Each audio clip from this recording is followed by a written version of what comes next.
ત્યાર પછી સમુદ્ર મંથનની કથા સુખદેવજી બાબાએ સંભળાવી છે. સમુદ્રનું મંથન કર્યું, 14 રત્નો, પણ શુકનમાં ઝેર નીકળ્યું. મહાદેવજીને પીવડાવી દીધું. ભગવાન શંકરે એ ઝેરને ગળામાં રાખ્યું એટલે ભગવાન શંકરનું એક નામ નીલકંઠ પડ્યું. બોલીએ નીલકંઠ ભગવાન કી જય.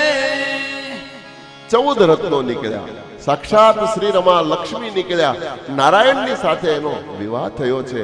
અમૃતનો કુંભ લઈને ધન્વંતરી પ્રગટ થયા, પણ દાનવો નજીકમાં હતા. દાનવોએ અમૃત લઈને ભાગ્યા. ભગવાન ગભરાણા. ભગવાને વિચાર કર્યો કે આ તો અમૃત, અને અમૃત કોઈ પણ વ્યક્તિ પીવે અમર થઈ જાય. અમૃતનો ગુણ છે. હવે રાક્ષસોના હાથમાં અમૃત જો પી જાય તો રાક્ષસો બધા અમર, પછી એને મારવામાં મુશ્કેલ. ભગવાને મોહિની રૂપ ધારણ કર્યું અને દાનવોને રૂપમાં મોહિત કરીને અમૃતનો કુંભ છેતરીને લઈ લીધો, અને છેતરીને દેવતાઓને અમૃતનું પાન પરમાત્માએ કરાવ્યું. પણ છેલ્લે ખબર પડી કે દગો થયો, યુદ્ધ થયું, દેવો દાનવોનું ભયંકર યુદ્ધ. અમૃતના પ્રભાવે દેવતાઓનો વિજય થયો. દાનવોમાં એ વખતે દાનવોનો રાજા બલિ હતો. શુક્રાચાર્ય મહારાજ પાસે ગયો અને શુક્રાચાર્યને કીધું કે ભગવાન નારાયણે અમારી સાથે કપટ કરીને અમૃત દેવતાઓને પાઈ દીધું, પુનઃ સ્વર્ગ અમને મળે એટલા માટે કઈ ઉપાય બતાવો.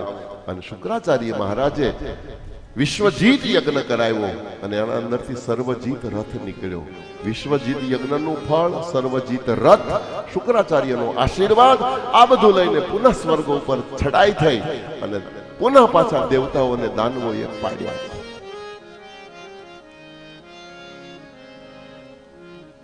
વળી પાછા પૃથ્વી સ્વર્ગના રાજા દાનવો બન્યા. પણ એ વખતે બલિએ શુક્રાચાર્યને પૂછ્યું કે કાયમ માટે કાયદેસર ઇન્દ્ર બની રહું, સ્વર્ગનું શાસન પરમેનન્ટ મારી પાસે રહે, એના માટે કઈ ઉપાય બતાવો. શુક્રાચાર્યએ કીધું કે જે પૃથ્વીના ઉપર 100 અશ્વમેધ યજ્ઞ કરે એ સ્વર્ગનો રાજા બને. 100 અશ્વમેધ યજ્ઞનો આદેશ શુક્રાચાર્યએ કર્યો અને આ લાભ આપણા ગુજરાતની ધરતીને મળ્યો. નર્મદાના કિનારે ભૃગુ કચ્છ તીર્થમાં એક પછી એક યજ્ઞ સંપન્ન થવા લાગ્યા છે. ભૃગુ કચ્છ તીર્થ એટલે અત્યારનું ભરૂચ, અપભ્રંશ થઈ ગયું. મૂળ નામ છે ભૃગુ કચ્છ. અત્યારે આપણે એને ભરૂચના નામે ઓળખીએ છીએ. નર્મદાના તટે બલિરાજાએ ત્યાં અશ્વમેધ યજ્ઞો કર્યા છે. એક પછી એક યજ્ઞ થવા લાગ્યા અને દેવતાઓ ગભરાયા. ગભરાયેલા દેવતાઓએ વિચાર કર્યો કે 100 અશ્વમેધ કરી નાખશે તો આ કાયમ માટે ઇન્દ્ર બની જશે. અને આપણે રોકવો જોઈએ, કંઈક કરો, શું કરીએ?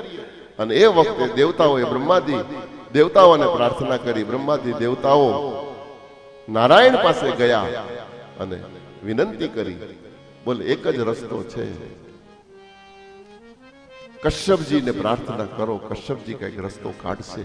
કશ્યપજી પાસે આવીને દેવતાઓએ વિનંતી કરી અને કશ્યપના પત્ની અદિતિ પ્રાર્થના કરે છે કે મારા દીકરા બધા દેવતાઓ છે. જો કશ્યપજીના 2 પત્ની, કથા તમે બધા જાણો છો, 2 પત્ની દીતિ અને અદિતિ. દીતિના બધા દાનવો અને અદિતિના બધા દેવો.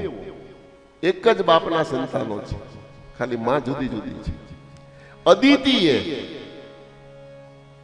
કશ્યપજીને પ્રાર્થના કરી કે આ દીતિના દીકરા વારંવાર મારા છોકરાઓને મારીને સ્વર્ગ જૂટવી જાય છે, આ વખતે તમે કઈક ઉપાય બતાવો. અને એ વખતે કશ્યપજીએ અદિતિને પયોવ્રત કરવાનું કીધું છે. પયોવ્રતનો વિધાન ભાગવતમાં વિસ્તારથી છે.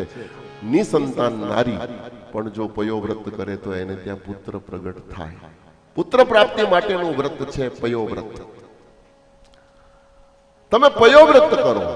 કશ્યપજીના કહેવાથી અદિતિએ પયોવ્રત કર્યું અને પયોવ્રતના પ્રભાવથી એમના ઉદરમાં સાક્ષાત ભગવાન શ્રી હરિ વામન થઈને આવ્યા છે.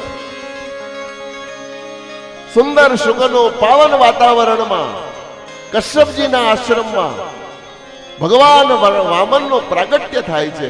બોલીએ વામન ભગવાન કી